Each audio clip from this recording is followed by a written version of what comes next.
Bonjour tout le monde! Aujourd'hui, on fait une émission spéciale sur le clicker avec Amélie Drobé, notre comportementaliste canine.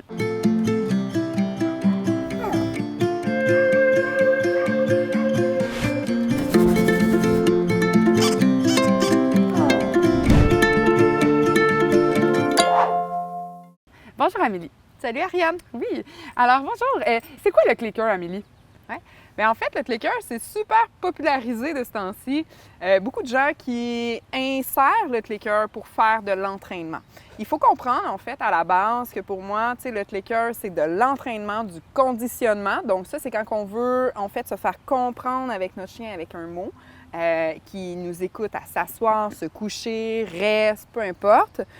Puis après ça, il y a de la psychologie canine, OK? Fait que ça, c'est comme deux volets vraiment importants qui est différent. Conditionnement, psychologie, OK? Tu sais, on va pas entraîner au clicker, par exemple, un chien qui va... comment dire, mettons, avoir peur des orages ou un chien qui va tirer en laisse puis qui est réactif puis que là, je vais le cliquer parce qu'on peut vraiment mêler le chien aussi, OK? Fait que pour moi, c'est vraiment des séquences d'entraînement à l'extérieur d'un trouble de comportement, OK? Pour apprendre, en fait, au chien à faire quelque chose. Fait que je tenais quand même à souligner ça. OK. Donc, le clicker, qu'est-ce que c'est? En fait, je l'ai juste ici, mon clicker. Fait que c'est une petite machine juste comme ça ici, OK? Il fait clic. On va faire une démonstration. Un gros clic, comme ça. Et c'est très clair comme bruit. On va le refaire. Très précis, OK? Et c'est justement ça, l'inconvénient et l'avantage du clicker, c'est que c'est très, très, très précis. Donc, le chien peut comprendre, en fait, qu'est-ce qu'on lui demande en 3 clics, OK?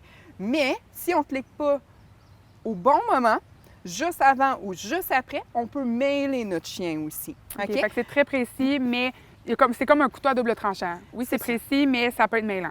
En fait, il faut que l'humain s'entraîne avant OK. pour être capable d'avoir un bon sens de l'observation, pour être capable de cliquer juste. OK? Moi, c'est ça, je donne des formations, puis on entraîne justement les humains, je vais dire, avant même de cliquer un animal avec des dés. On tourne des dés pour cliquer. Vraiment quand le dé va tourner pour avoir vraiment le sens très aiguisé de l'observation. C'est ça, cliquer au bon moment, c'est vraiment la clé là, pour que ça fonctionne de façon optimale. Oui, c'est en plein ça.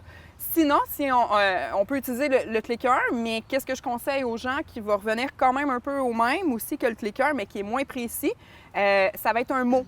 OK? On pourrait dire, tu sais, yes, youpi, oui, peu importe. Il faut juste que ça soit quand même court, ce mot-là, mais il est plus long. T'sais. Yes, ça va durer 3 secondes, tandis que le clic, c'est 1 seconde, demi-seconde. OK? Fait que c'est là qu'on voit la différence, à quel point c'est précis. Ça, en fait, quand on utilise le clicker ou un mot marqueur qu'on dit, le yes, le youpi, peu importe, c'est que ça va aider au chien à comprendre précisément, justement, qu'est-ce qu'on veut.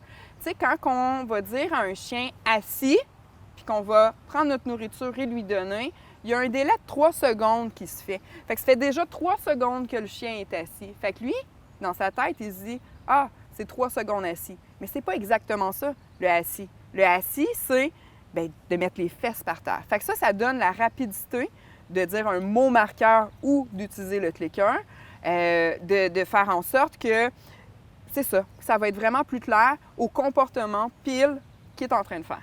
OK. Puis, je comprends bien.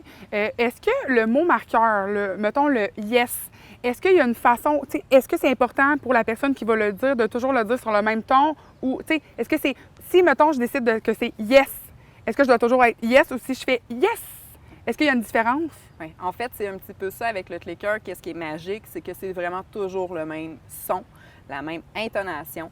Ça finit toujours pareil, peu importe comment je vais cliquer, justement. Ouais. Donc, ce qui fait en sorte que c'est ça qui est clair. Il faut faire attention quand on utilise le mot marqueur de oui, justement, toujours avoir la même intonation. C'est pas yes, yes, yes, yes, yes, yes, yes. Okay. Les intonations sont différentes. Il faut quand même tout le temps rester sur le même niveau. OK. Effectivement. Fait que ça, c'est quelque chose qui est important là, si les gens à la maison veulent l'essayer. OK. Est-ce que tu aurais des conseils par rapport au clicker si quelqu'un à la maison qui nous regarde a envie d'essayer le clicker? Oui. comment l'intégrer, ce clicker-là. Oui. OK? Parce que souvent, les gens, ils vont commencer à tout de suite prendre le clicker, cliquer le chien, bonbon. OK? La façon comment on intègre, en fait, cet outil-là d'entraînement, c'est comme avec, je sais pas si tu connais la théorie de Pavlov. J'en ai déjà entendu parler, mais ça fait longtemps. Peux-tu m'aider à m'en souvenir? La théorie de Pavlov, en fait, ça, c'est un scientifique qui a fait des recherches pour voir si les chiens étaient capables d'associer des bruits, des sons, des choses comme ça. OK? Fait que, qu'est-ce qu'il a fait? C'est qu'il a pris un groupe de chiens, puis il a donné de la nourriture à ces chiens-là, et en même temps que les chiens mangeaient, il faisait sonner une cloche. Okay? Oui. Fait qu'il a répété ça vraiment souvent, tout ça. Et à un moment donné, il s'est aperçu que juste de faire sonner la cloche, les chiens salivaient parce qu'ils anticipaient. Et c'est comme si, en fait, les chiens avaient déjà la nourriture dans la bouche aussi, parce qu'ils s'imaginaient ça. OK. OK? Ouais. Donc, c'est de là que le clicker a commencé. Ça fait vraiment longtemps que plein d'entraîneurs, en fait, utilisent le clicker. Pas juste avec les chiens, là, OK? Tu sais, on entraîne tous les animaux au zoo, les mammifères aussi, marins. OK, c'est intéressant, Des je savais tigres pas. en Thaïlande. Écoute, peu importe. Moi, j'ai déjà entraîné même un poisson avec le clicker. Fait que ça fonctionne. Ouais. Quand il y a un estomac, ça marche, en fait. Donc, quand on insère justement ce clicker-là ou le mot marqueur yes, ce qui est important, c'est de faire la même chose qu'avec la théorie de Pavlov. Ça va être de donner de la nourriture et en même temps de cliquer ou de dire yes, yes, yes à répétition. On fait ça, je dirais, à peu près au moins 10 fois pour être sûr que ça soit vraiment bien intégré, pour que le son devienne comme de la nourriture pour le chien. OK. OK? Donc là, on voit qu'il y a plusieurs avantages. C'est vraiment un bel outil. Mais est-ce qu'il y a des choses qu'on ne doit pas faire avec un clicker?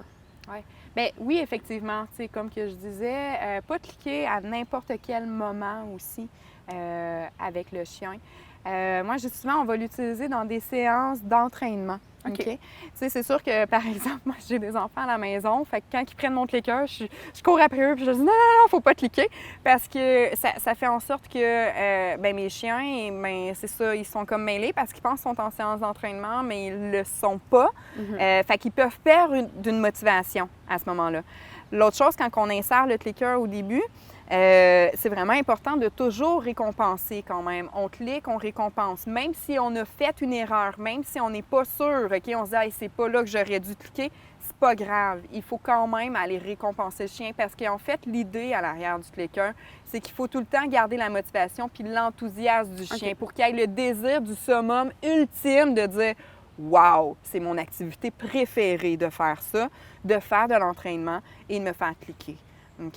Fait que si on ne le récompense pas non plus à chaque fois, au début, moi, tu sais, souvent, je dis on va le faire 200 fois, en fait, de récompenser. Après 200 fois, et là, après ça, oui, on n'a même plus besoin d'utiliser la nourriture parce que le clicker, juste le son, devient justement comme de la nourriture. Une récompense, en fait. Mais il ne faut pas, en fait, en même temps, je dirais comme niaiser le chien puis le faire dans n'importe quelle circonstance. Il faut vraiment, en fait, se faire un plan d'entraînement, puis se dire, ben moi, je veux faire un assis, là, je vais lui montrer de telle façon, puis je vais le faire 3 fois par jour, par exemple. Là, je suis très précise en disant ça. Et c'est là que j'utilise le clicker. Je ne vais pas l'utiliser au quotidien. OK? Il faut que ça soit constant, puis il faut que ça soit tout le temps la même... c'est ça, quelque chose de bien préparé, puis pas l'utiliser à des moments... c'est ça, un moment, je me lève, j'ai rien préparé, clouc. C'est vraiment à des moments précis que tu as choisi préalablement. Oui. OK. Il faut le préparer, OK. en fait, quand on utilise justement l'entraînement au clicker ou avec le mot marqueur. OK. Super. Fait que toi, Amélie, tu donnes des formations sur le clicker? Oui, justement, quotidiennement, je dis quotidiennement, en fait, 3 fois par année, je donne des formations sur le clicker parce qu'il y a quand même beaucoup de gens qui étaient intéressés à apprendre cet outil-là que je trouve quand même assez délicat, qu'il faut bien l'utiliser. J'ai vu beaucoup de gens comme mal l'utiliser, de ne pas l'avoir bien intégré aussi. Donc, ce qui fait qu'après ça, ça ne fonctionne plus avec le chien. Donc, je me suis dit, pourquoi pas partir une formation pour les gens qui sont intéressés. Donc, si vous voulez savoir, bien, venez suivre la page Facebook Éducation Pile Poil. Vous allez voir les dates à ce moment-là pour la formation. Super! Alors, vous savez quoi faire si ça vous intéresse, le clicker. Merci beaucoup d'avoir été avec nous. Si vous voulez plus d'informations sur la formation du clicker, juste à aller sur la page Facebook d'Éducation Pile Poil. Sinon, on se revoit la semaine prochaine et Benji tenait à vous dire un beau bye-bye!